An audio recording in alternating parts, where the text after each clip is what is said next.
Hey there, Pastor Mark here with the next question in the Got Questions series. This wife writes in, why baptism? My husband and I had this conversation. I hope to keep peace in this house.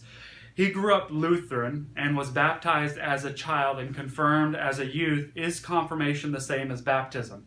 Now, first question there, going to answer that. No, confirmation is not the same as baptism. Confirmation is to confirm the seed that is planted during infant baptism, according to Lutheran faith and doctrine. And I will post either in the comments or in the email a link to a Lutheran position on baptism, but confirmation is not the same as baptism. Is baptism just a declaration of what you already believe, or is it a requirement of being a believer?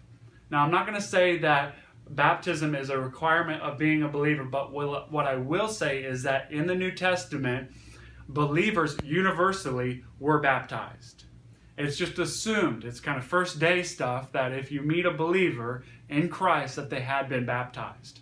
And so when we ask the question, why baptism? Why is it so important? At Waypoint, we have 3 points really that we highlight here. The first one is, what would Jesus do? Jesus was baptized, so we should be baptized. The second one is, it's a logical next step. When you see people that believe in the New Testament, they say, well, you should be baptized. You believe now, why shouldn't you be baptized?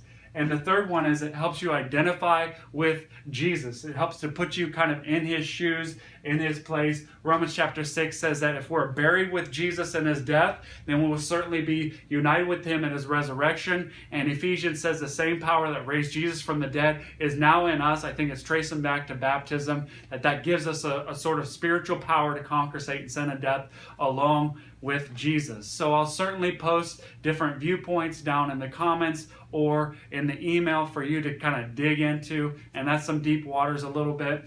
Keep it civil, certainly, but the question I want to ask you is, if you haven't been baptized of your own accord, why not baptism? Why wouldn't you make that public declaration of your faith?